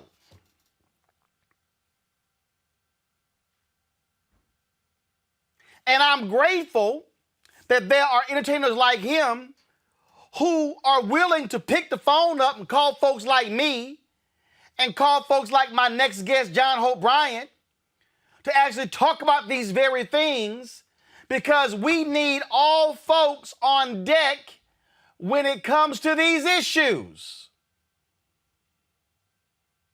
But some of us need to stop being so damn arrogant that we don't like the package that's presenting the information, when I would much prefer to have guys like Plies doing exactly what he's doing, using his platform to share knowledge and information with the people that follows him. That, to me, is how we're going to see a level of change in this country. John Hope Bryant breaks this down to a certain degree in his book, Up From Nothing, The Untold Story of How We All Succeed. Forward is by Ambassador Andrew Young. John, that was a perfect intro to it, because it really does bother me when black folks want to play the respectability game, when if you get caught up in, well, I don't like that song T.I. did, but when he spoke at Operation Hope, when he talked about black people monetizing our culture, what T.I. was saying is no different than what I'm doing by saying, having my own digital show, monetizing our culture. I think some of us get caught up in, well, I don't like how the package look, as opposed to what are they saying? But it's, Roland, as usual, you're prophetic and you're on point. And I think you're one of the classic voices for Black America, in Black America, to Black America, about Black America, during a 400-year-old social justice reckoning.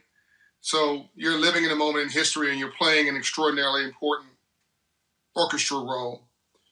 So thank you for that. You're prophetic.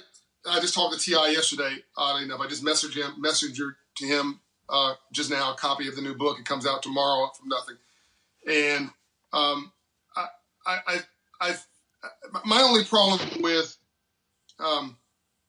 this conversation, and I put it in the book, is it's a spectator conversation. Right.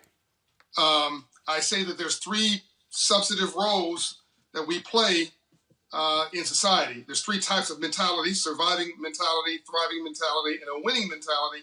Winning are builders. You're a builder. You're building a platform, building an audience, building a brand, building wealth, building community. You're a builder. And that's what made this country.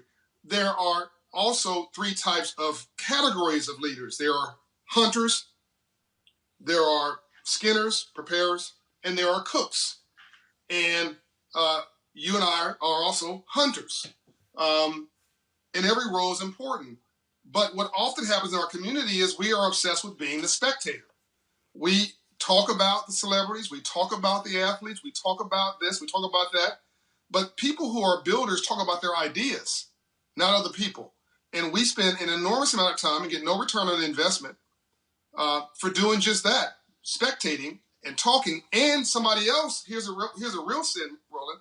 Somebody else, social media companies, are taking now the most valuable asset in the world other than real estate, which is our social media profiles, and they are monetizing that without our participation.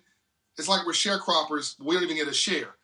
Without our participation, they are taking our profiles and all of our information and selling it to advertisers, promoters, including the folks that we're talking about who are opinion makers. Here's my only problem with this whole conversation. You have, in the Jewish community, 15 million people, 7.5 million here in the U.S., 15 million people worldwide, trying to fill out $20 trillion of GDP. They're lawyers, they're engineers, they're bankers, they're in music business, they're in this business, we're in that business, they're in the real estate business, they're everywhere. With black folks, you have 40 million black folks obsessed about rapping and professional sports, which account for about 5,000 jobs. And that's just not a good strategy. Like, I love T.I. I can't scale him. I love LeBron. I can't scale him.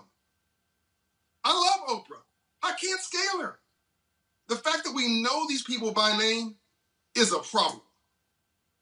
So it's a multifaceted conversation, but we've got to flip. We have to have the opportunity glass way open up here. 40 million black people cannot be trying to fill 5,000 slots. We need 40 million black people trying to fill 120 million slots in a $20 trillion economy.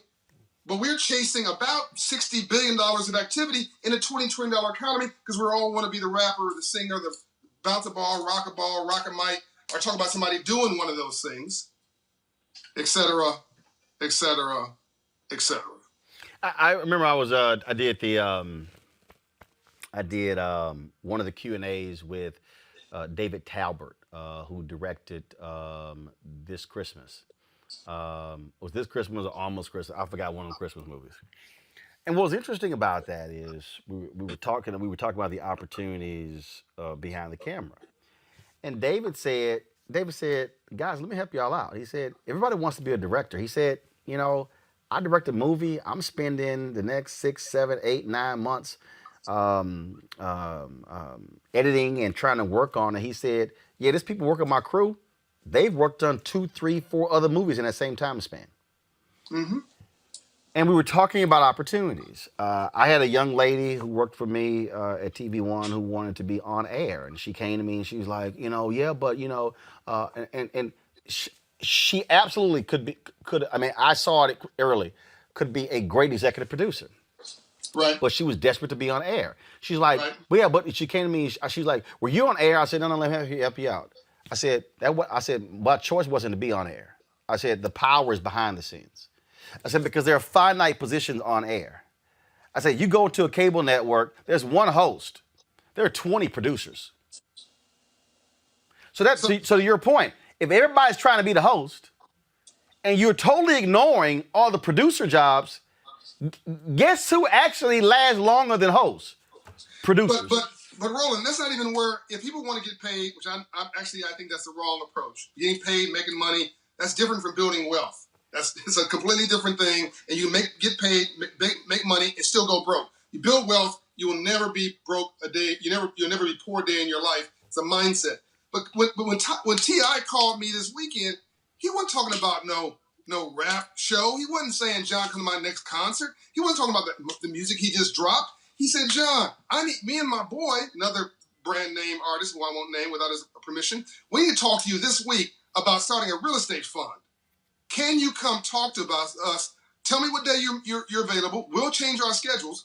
We need to talk to you about a real estate fund because we think on the back end of COVID that you'll be bargaining on the way down and then value on the way up, and they aren't growing any more land. Talk about his trap museum that he owned. And he said, look, John, I own the land. It gives me like, I can do whatever I want in the museum. I want to franchise this.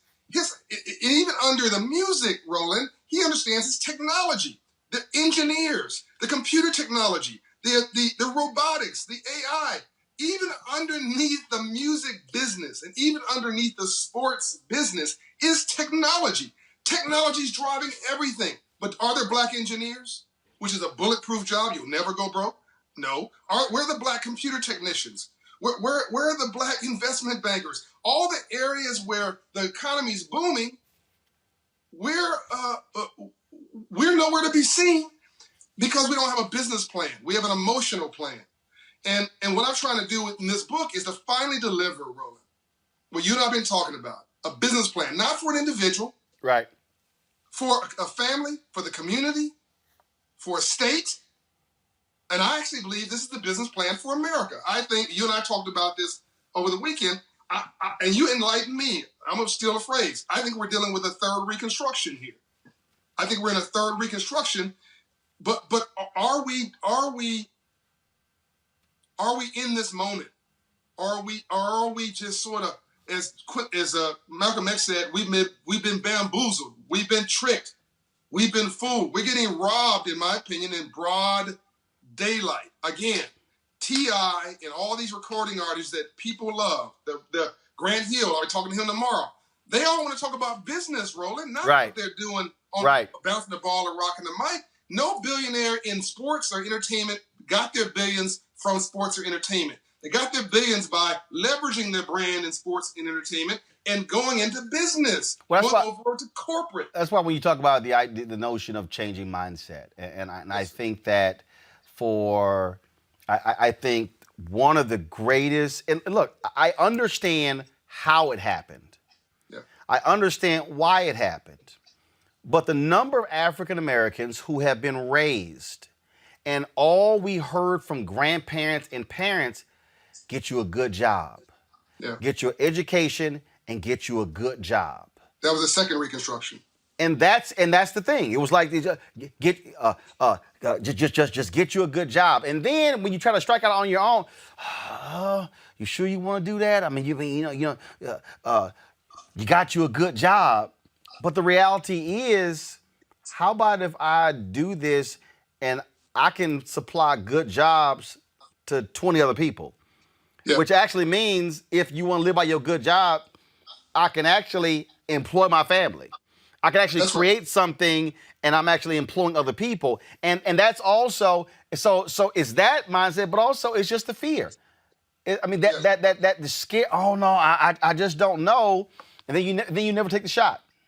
That's why T.I. was so proud this weekend. I asked him what he was proud of. His father raised him to be industrious and hardworking, hustle. He said, but my dad said, take care of your family, take care of your woman, take care of your responsibilities, make sure there's some money in your pocket, and hustle. Okay? Think about the winning mindset is really what I'm talking about in this new book, Up From Nothing. And what I want everybody to focus on before they call Operation Hope, before they call the Urban League, before they call you, Roland, we got to get our mind right. So that first Reconstruction after the Civil War was about basic freedom, basic dignity. And then we had for a year, it was more progress in a year than it was in 100 years. But then it dropped off. Reconstruction was stopped. And then the second Reconstruction was really about political empowerment, the right to vote, and a good job. The professions, that's what you're talking about. It's about cashing the check. So now we have this whole group of folks who cash check. My mother included. My mother didn't want me to become an entrepreneur. She was worried about me. Right. Right? And no, baby, you should be doing that and get you a job working over here at $15 an hour. I didn't want that. I wanted to write the check, not cash it. Roland, 96% of all black businesses today don't have an employee. Yep. That's not business. That's busyness. That's not wealth creation. That's treading water. And of those companies, they're doing an average revenue of $54,000. Which is a self-employment project. That means that the city of Whoozy What's, which you retired from, gave you a contract, and you're riding that until the wheels fall off. And when it's over, the person retires to the city. You're out of a contract. There is no passing it down to anybody else. There's no generational wealth, and that party's over. Look at all our institutions. We don't have $1 billion black bank. We don't have HBCUs that have endowments.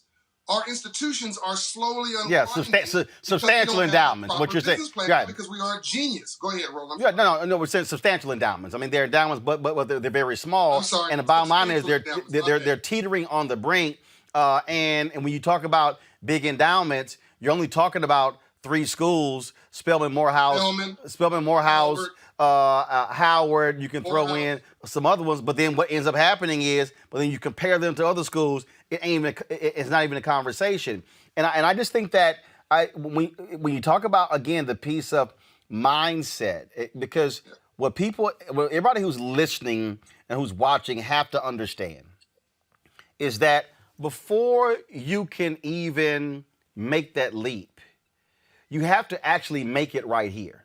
I will never forget, John. I'll never forget June of 2018, sitting on the phone with my agent, was my fraternity brother, and he was just saying, he's like, look, TV One is putting this on the table. Let's just take the deal. And I was like, no, because if I take that deal, I can't do anything else with any other black media company. I said, so what if somebody comes along and they acquire Ebony, or somebody comes along and they buy this, or they launch this, and they want me to partner? I can't do it. I said, because of the contract.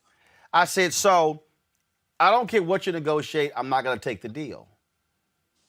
And I said, I bet on me. I said, you know what? I know I can make this successful. I know I can build this and grow this. I know it's not going to be easy, and it wasn't easy. I know I'm going to have to dip into savings and shift my speaking money to pay staff if it's short, but I believe we can build it. We've tripled revenue in year 2. Yep. We're looking at, but again, again, building it, staff has never been paid a day late. Yep. I don't know many startups can actually, definitely I don't know how many black startups can actually say they've never paid their staff late one day. But it had to be here first before I could say no. Roland, if you had an investor group backing you, they would have got an incredible return on investment in 2 years because of the model that you created. You created a good business, but you had to you had to believe in yourself. A winner. Again, it's about mindset. I'm pounding this in this book Up From Nothing. Mindset. A winner believed they were a winner before they won anything. When I was 9 years old, I tried to get similar to your story about the radio negotiations. I tried to go to the liquor store owner, Mr. Mack, in my neighborhood in Compton. You're selling the wrong kind of candy. Go away, little boy. I've got to know what I'm doing. You're selling the wrong kind of candy. Come work for me and sell candy for me. No, I don't want to do that. So I said, look, I'm trying to give you need two things. You need a software upgrade on how you're selling candy, and you need a little competition to get your attention. He ignored my idea about the software upgrade, about the advice of how to do it better, so I decided to give him competition. So I went to go work for him for 3 weeks, learn out where he bought the candy, worked at his worst job he had as a box boy. He paid me for research. I quit. 3 weeks later, I opened up the neighborhood candy house and put him out of business at 10 years old. What did that do for my self-esteem, for my confidence, for my belief in myself? I'm an entrepreneur today because of that early experience where I banked on me. And I now employ hundreds of people, and hopefully I will now employ thousands of people. And all the people who told me, go get rich, go get paid, make this easy money, be a salesman, be a broker, basically be a performer for somebody else's product. I'm like, that's all good. I'm sure somebody's talented in that regard. I'm not a rapper because I hate rapping. I love rapping. It's not my talent. I'm not a basketball player. It's not my talent. I'm a professional athlete up here. You're a professional athlete up here. And we're exhausted every day because we're using this like a professional athlete. But I built the largest nonprofit financial inclusion organization in America, Operation Hope, and the largest for-profit owner of single-family rental homes in America, the Promise Homes Company, $110 million today, one of the top 100 businesses in America, black-owned businesses in America, in 3 years, Roland. Mm-hmm. That last one, in 3 years. And I'm doing it part-time because I refuse to listen to the naysayers and the haters and people saying you can't do it and society saying, oh, racism is going to keep you from it. No, I'm over to round it through it. I'm going to get to it. When I get up in the morning, the devil says, oh, crap, he's up. Same with you. It's all my mindset. Folks, show the book again. Folks, it again is a book that you definitely want to get. It is called Up From Nothing, The Untold Story of How We All Succeed by John Hope Bryant. John, we appreciate it. Thanks a bunch. Love you, Roland. Love you, brother. Thanks a bunch. Folks, same thing. We talk about mindset. Let's transition to our next topic, and that is same thing when it comes to health and wellness. Yesterday, I posted a video, huh? Okay. Do we have Jim Jones? Okay. We're supposed to have Jim Jones today. Can y'all, but he was rescheduled. Thanks for telling me now. All right. But the same thing. Is what I'm going to say. I posted a video yesterday. Normally we do Fit, Live, Win on Mondays.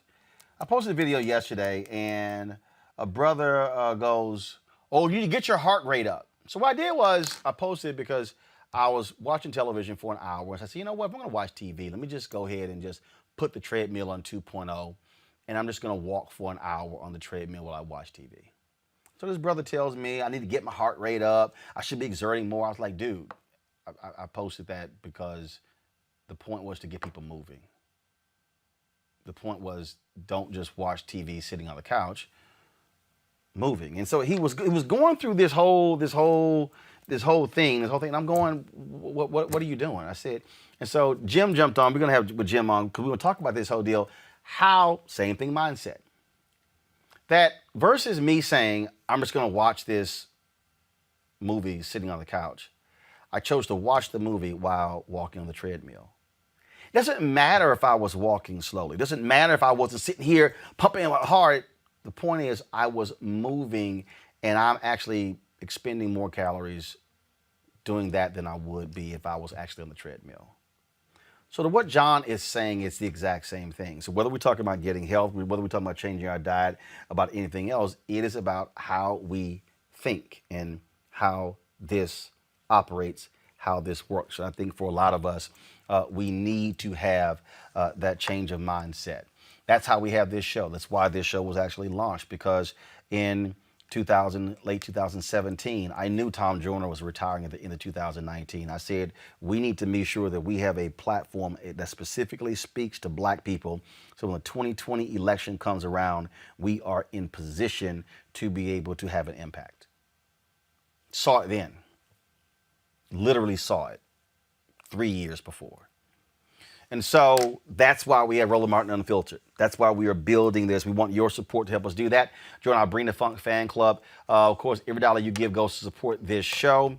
You can join by of course, joining our Bring the Funk fan club. More than 13,000 people have actually joined. Cash App, $RM Unfiltered. PayPal.me/R Martin Unfiltered. Venmo.com/RM Unfiltered. You can send a money order to New Vision Media, NU Vision Media, Inc., 1625 K Street Northwest, Suite 400, Washington, D.C., 2006. All those people who give $50 or more, I will give a personal shout out. I'll read those names off on the show tomorrow. If you're on YouTube, you could give right there, nearly 5,000 of you right there. You can give right there on YouTube to support this show. We got gear you can also purchase as well. Bottom line, folks, this is about us being able to speak to our issues right here on the show. I will see you guys tomorrow. Have a good Monday. Joe Biden's having a town hall on NBC. Check it out with Lester Holt. We'll be checking it out as well. And don't forget, go to vote.org or iwillvote.com to make sure you are registered. We have to hashtag fire Trump in November. He got to go. Shout out to GreekTraditions.net for shooting me this alpha shirt. First of all, we vote because it matters. Thanks a bunch, folks. I'll see y'all later.